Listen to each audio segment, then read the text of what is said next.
జగన్మోహన్ రెడ్డి 5 ఏళ్ల పాలన చూసిన తర్వాత 5 ఏళ్ళు సాక్షిలో వచ్చినటువంటి అసత్య కథనాలు చూసిన తర్వాత ప్రజలకు కూడా విరక్తి వచ్చి మొన్న 24లో జరిగినటువంటి ఎన్నికల్లో జగన్మోహన్ రెడ్డికి ఒక తీర్పు ఇచ్చారు.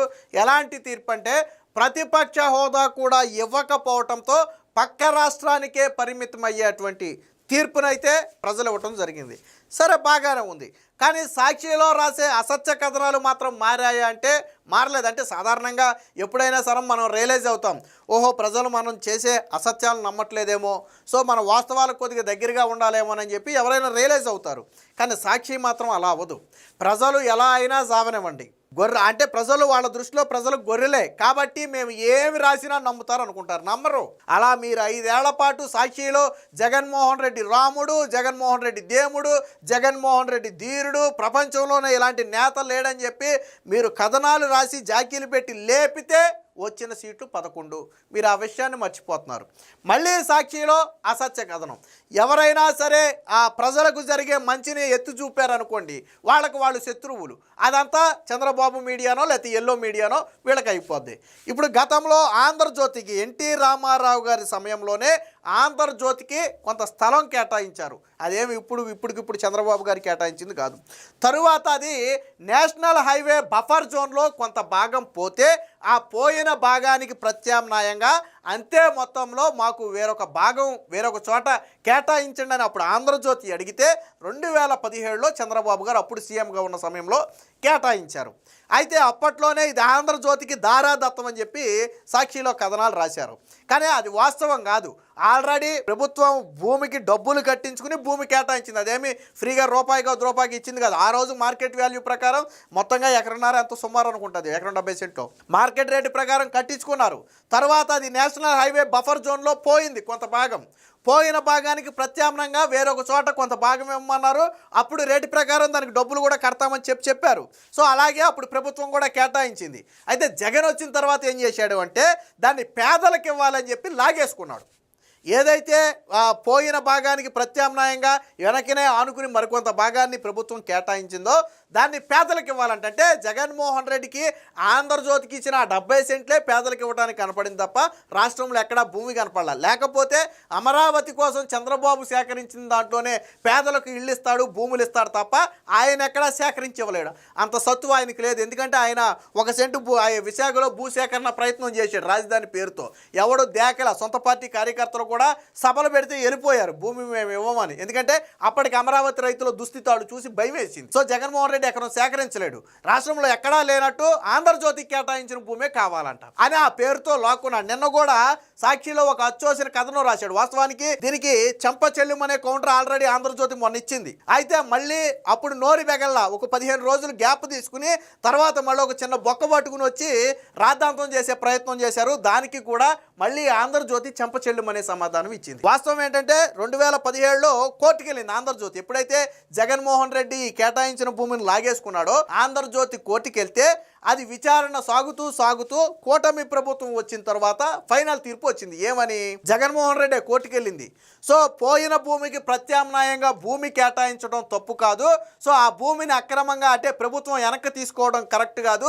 తిరిగి ఆ భూమిని ఆంధ్రజ్యోతికి అప్పగించండి అని చెప్పింది. అప్పుడు ప్రభుత్వాలతో కోర్టుకి సంబంధం లేదు. జగన్ తీసుకున్నాడు. కోర్టు ఏం చెప్పిందంటే విచారణ తర్వాత ఆ భూమికి వాళ్ళకి అనర్హతలు ఉన్నాయి, వాళ్ళు యాజ్ పర్ రూల్స్ ప్రకారం డబ్బులు కట్టి మరి భూమి తీసుకున్నారు కాబట్టి ఆ భూమిని వెనక్కి తీసుకోవడం కుదరదు, ఆంధ్రజ్యోతికే ఇవ్వాలి అని చెబితే కోర్టు తీర్పు వచ్చిన 13 నెలలకు ఫైనల్ ఆర్డర్స్ ఇచ్చి అంటే ఏడాది తరువాత ఆంధ్రజ్యోతికి ఆ భూమిని ఇచ్చారు. కానీ దీన్ని ఈ కథ అంతా చెప్పరిళ్ళు. అసలు ఆంధ్రజ్యోతికి ఎప్పుడో కేటాయించిన భూమి అని, దాంట్లో బఫర్ జోన్లో పోతే దానికి సంబంధించిన భూమిని ప్రభుత్వం కేటాయిస్తే జగన్మోహన్ రెడ్డి కోర్టుకు వెళ్తే కోర్టు కొట్టేసి మళ్ళీ ఇచ్చేయమన్నదని ఇవేవి చెప్పరాళ్ళు. చెప్పకుండా ఆంధ్రజ్యోతికి దారాదత్తం, అచ్చోసిన కథనం ఆంధ్రజ్యోతికి దారాదత్తం. అసలు విషయాలన్నీ మరుగునాయి. పైగా మార్కెట్ రేటు ప్రకారం వాళ్ళు అన్ని ట్యాక్సులు కూడా కట్టారు ప్రభుత్వానికి. అప్పుడున్నటువంటి రేటు ప్రకారం కట్టి తీసుకున్నారు. అదేమి అప్పనంగా కూడా తీసుకోలే. కానీ ఇవన్నీ దాచిపెట్టి ఇప్పుడు జీవీఎంసీ ఆ అనుమతి లేకుండానే దాచి ఇచ్చేశారని చెప్పి జీవీఎంసీ అనుమతులే మార్చేశారని చెప్పి ఒక అచ్చోసిన ఆంబోతు కథనాన్ని ప్రదర్శించింది. దానికి కూడా వాళ్ళు చెంపచెల్లుమనేటట్టు జీవీఎంసీ అప్రూవల్తో సహా ఇతర ఆధారాలన్నీ కూడా మళ్ళీ ప్రచురించి ఒక వార్తని అంటే వాళ్ళు ప్రతిసారి బురద జల్లుతుంటే వీళ్ళు కడుక్కుంటూ ఉండాలి. సాక్షిది కానీ జగన్మోహన్ రెడ్డిది కానీ నైజం ఒక్కటే, మనం ముందు బురద జల్లాలి, తర్వాత ఆడు తుడుచుకునే లోపు అది మొత్తం చుట్టూ తిరిగి వచ్చేది. ఫర్ ఎగ్జాంపుల్ గతంలో పింక్ డైమండ్ లేదు, కానీ బురద జల్లితే ఏమైంది, అది వైరల్గా మారింది. నిజమేనేమో అనుకున్నారు. తర్వాత జగన్ వచ్చిన తర్వాతే అసలు పింక్ డైమండ్ లేదని కోర్టుకు చెప్పాడు. కట్ చేస్తే కమ్మడి ఎస్పీలు అన్నాడు, కానీ అందులో ఉన్నది 6 కమ్మడి ఎస్పీలు, అంతకంటే 8 మంది రెడ్డి డిఎస్పీలు ఉన్నారు 32 మందిలో. అది తప్పుడు కథనమే. తర్వాత జగన్మోహన్ రెడ్డి హయాంలోనే అసెంబ్లీ సాక్షిగా అడిగిన ప్రశ్నకు సమాధానం ఇచ్చారు, మొత్తం కమ్మడి ఎస్పీలు కాదు అని. అలాగే కోడికత్తి డ్రామా మనకు తెలుసు. ఆ చివరికి అసలు కోడికత్తి డ్రామాలో అసలు నేరమే లేదని చెప్పి ఎన్ఐఏ ఇన్వెస్టిగేషన్ చేసినటువంటి నేషనల్ ఇన్వెస్టిగేషన్ ఏజెన్సీ చెప్తే జగన్ మాత్రం ఇది టీడీపీ నాయకులు కుట్ర అని చెప్పి ప్రచారం చేశాడు. వివేకానంద బాబాయిని చంపింది సొంత కుటుంబం వాళ్ళు, కాపాడింది జగన్మోహన్ రెడ్డిని. ఇప్పుడు సిబిఐ చెప్తే అప్పుడు చంద్రబాబు నాయుడు మీద నరాసుర రక్త చరిత్ర అని రాశాడు. అంటే జగన్మోహన్ రెడ్డి నైజం ఏంటంటే బురద చల్లటం. ఆ బురదను కడుక్కునే ప్రయత్నంలో ఇప్పుడు జల్లిన బురద వెంటనే పోద్దా, నేను కడుక్కోవాలంటే కొద్ది టైం పడుతుంది. ఈ టైంలో ఏంటంటే మొత్తం చుట్టూ తిరిగి వచ్చేది. ఇది మొత్తం ఏమవుద్ది, చుట్టూ తిరిగి వచ్చేది. సో జగన్మోహన్ రెడ్డి నైజం అదే. ఇక్కడ కూడా ఆంధ్రజ్యోతి మీద ముందు బురద జల్లేస్తే ఆడు కడుక్కోవడానికి సమయం పడుతుంది. ఇంతలో చంద్రబాబు నాయుడు ఆంధ్రజ్యోతికి కట్టబెట్టేసాడు. ఎందుకంటే ఇది చంద్రబాబు నాయుడు అనుకూల మీడియా అని అందరూ అనుకుంటారు కాబట్టి మనం ముందు బురద జల్లేద్దాం. ఇది జగన్మోహన్ రెడ్డి నైజం, భారతీరెడ్డి నైజం. వీళ్ళు పత్రికా విలువల గురించి మాట్లాడతారు. సో వార్త ఒకటి వచ్చింది, ఒకసారి చూద్దాం. కళ్ళున్న కొబ్బోది యాక్షి జగన్ రోత పత్రిక మరొక నీచ కథనం. భూ కేటాయింపు పునరుద్ధరణపై అక్షరాల వికారం. జీవీఎంసీ ఆమోదం లేదంటూ ఆంధ్రజ్యోతిపై అక్కసు. వాయిదాను తిరస్కరణగా వక్రీకరణ. తీర్మానాన్ని ఆమోదించిన చూడలేని గుడ్డితనం అని చెప్పి వాళ్ళు ఆంధ్రజ్యోతికి భూ కేటాయింపు పునరుద్ధరణపై జీవీఎంసీ కౌన్సిల్ తీర్మానంపై తహసీల్దార్కు జీవీఎంసీ జోనల్ కమిషనర్ పంపినటువంటి సమాచారం ఇది. వాయిదా వేసినట్లుగా జీవీఎంసీ పౌర బంధాల అధికారి పెట్టిన సందేశాన్ని తిరస్కరించినట్టుగా మార్చిన సాక్షి రోత పత్రిక. ఇది సాక్షిలో వచ్చినటువంటి కథనం ఇది. సో ఇక్కడ వాయిదా వేయడం అనేది అంటే గతంలో దీని మీద ఒక అబ్జెక్షన్ రైజ్ అయిన నేపథ్యంలో దీన్ని వాయిదా వేస్తున్నామని చెబితే సాక్షిలో మాత్రం తిరస్కరించినట్లు రాశాడు. చూడండి ఇక్కడ అజెండా 87వ అంశాన్ని మేయర్ తిరస్కరించినట్లుగా జీవీఎంసీ పిఆర్ఓ పంపిన మెసేజ్ అత్యవసర టేబుల్ అజెండా అని చెప్పి ఇక్కడ ఒక తప్పుడు కథనాన్ని సాక్షి ప్రచురించి. అంటే వాయిదాకి తిరస్కరణకు తేడా తెలియదు వీళ్ళకి. తిరస్కరణ అంటే పూర్తిగా దాన్ని అక్కడితో క్లోజ్ చేసేయటం. వాయిదా అంటే అది జరుగుతున్న నేపథ్యంలో కొంతకాలం దాన్ని హోల్డ్ చేయటం, అంటే ఏదైనా అబ్జెక్షన్స్ కావచ్చు ఇంకోటి కావచ్చు వచ్చిన నేపథ్యంలో. కానీ వాస్తవానికి జీవీఎంసీ ఆల్రెడీ దీని మీద ఒక తీర్మానం చేసింది, దానికి సంబంధించిన ప్రతే ఇది. సో ఇలాగ ఉంటుందన్నమాట. ఎంతసేపు బురద జల్లాలన్న ఆత్రం ఆరాటమే, అసలు నిజం ఏంటని తెలుసుకోదు, నిజాలు తెలిసినా చెప్పదు. యాక్షి అని జనం చేదరించుకుంటున్నా సాక్షి నైజం మాత్రం మారదు.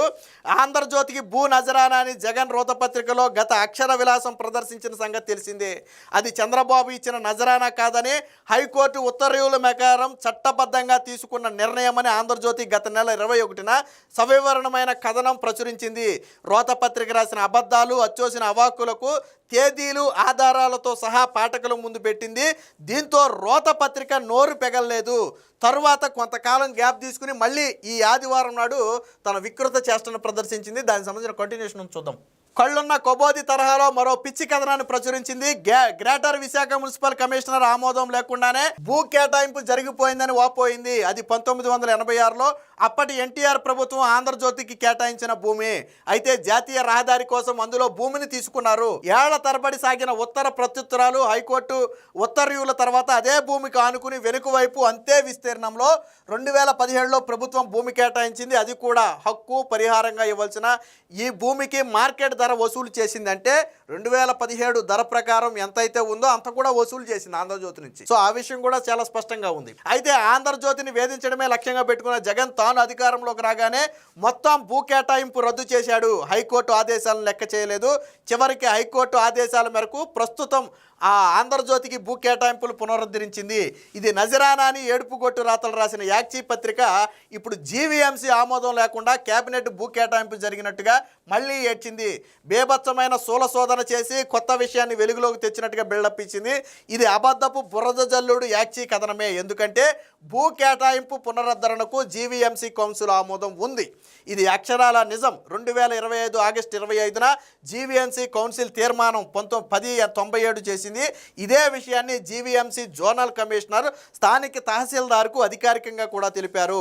కొన్ని అంశాలపై సభ్యులు అభ్యంతరాలు లేవనెప్పినప్పుడు వాటిపై స్పష్టత ఇవ్వలేని పరిస్థితి ఉంటే అజెండాలో సదరు అంశాన్ని వాయిదా వేయటం సహజం.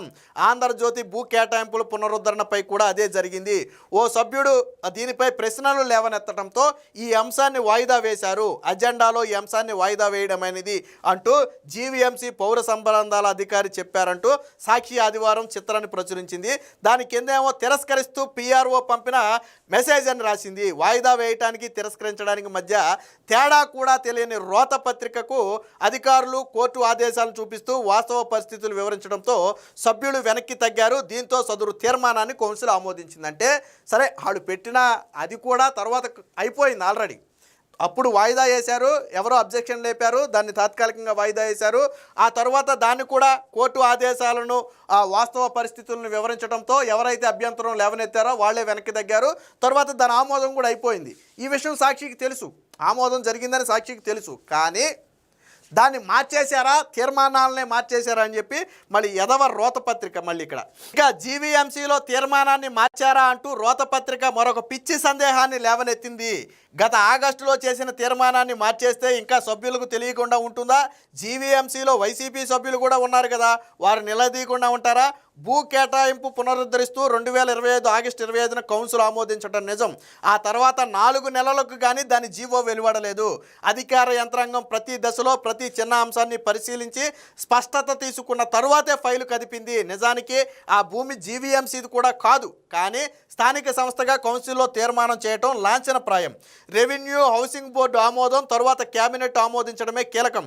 2024లో హైకోర్టు ఉత్తర్వులు ఇచ్చిన 13 నెలలకు కానీ తుది ఆదేశాలు విడిపడలేదు. అయినా సరే బుల్లెట్ వేగంతో ఫైలు కదిలిందని జీవీఎంసీ ఆమోదం లేకుండానే ముందుకు వెళ్లారని చెప్పి సాక్షి ఒక అసత్య కథనాన్ని రాసింది. అంటే జగన్మోహన్ రెడ్డి సీఎంగా దిగిపోవడానికి 2-3 నెలలు భారతీరెడ్డికి 100 ఎకరాలు కేటాయించుకున్నారు చూశారా, అది తుఫాను వేగంతో ఫైలు కదపటం అంటే. ఎందుకంటే ఇంకా 2 నెలల్లో ముఖ్యమంత్రి పదవి నుంచి దిగిపోయేటప్పుడు భారతీరెడ్డి సిమెంట్కి గనులు ఎలా కేటాయించుకున్నాడు జగన్మోహన్ రెడ్డి. ఇది కోర్టు తీర్పు వచ్చిన 13 నెలల తరువాత ఫైనల్ డెసిషన్ వచ్చింది. కోర్టుకి వెళ్ళింది కూడా జగన్మోహన్ రెడ్డే, హైకోర్టుకి వెళ్ళింది జగన్మోహన్ రెడ్డే, కానీ హైకోర్టు కొట్టేసింది దాన్ని. ఆంధ్రజ్యోతి ఆ భూమి తీసుకోవడానికి అన్ని విధాల అర్హులు, దానికి అన్ని ట్యాక్సులు వాళ్ళు చెల్లించారు కాబట్టి ఆ భూమిని ప్రభుత్వం తిరిగి స్వాధీనం చేసుకోవడం కుదరదని చెప్పింది. అంటే హైకోర్టు ఆదేశాలు అమలు చేయడానికే కూటమి ప్రభుత్వానికి 13 నెలలు పడితే ఇది తుఫాను వేగం అంట. ఇదే తుఫాను వేగం అయితే, బుల్లెట్ ట్రైన్ వేగం అయితే, మరి కరెక్ట్గా ఎన్నికలకు 2 నెలల ముందు దరఖాస్తు చేసిన నెల రోజుల్లోనే గనులు కేటాయించుకున్నారు చూసారా, ఏళ్ల తరబడి సాగే ప్రాసెస్ని. మరి అది ఏ వేగంతో అనాలో వాళ్ళకే తెలియాలి. అంటే అనునిత్యం బురద జల్లితే ఆ బురద వీళ్ళు కడుక్కుంటూ ఉంటారు, ఇంతలో అసత్యం ఊరంతా తిరిగి వచ్చేది. సో నిజం గడప దాటేలోపు అబద్ధం ప్రపంచం అంతా తిరిగి వద్దని ఒక పాత సామెత ఉంది, అదే సాక్షి ఫాలో అయ్యే సామెత. కాబట్టి అందుకనే ఇలా అడ్డగోలు కథనాలు ప్రచురిస్తుంది. ఆంధ్రజ్యోతికి ఎటువంటి భూమి కూటమి ప్రభుత్వం కేటాయించలేదు. 2017లో కేటాయించిన దాన్ని జగన్ రద్దు చేస్తే మళ్ళీ ఆంధ్రజ్యోతి కోర్టుకెళ్ళి తెచ్చుకున్నటువంటి భూమే ఆ భూమి తప్ప కూటమి ప్రభుత్వం ఇచ్చింది కాదు. సాక్షిలో వచ్చే ఇలాంటి రోత కథనాలను, అసత్య కథనాలను ప్రజలు నమ్మొద్దని మనవి.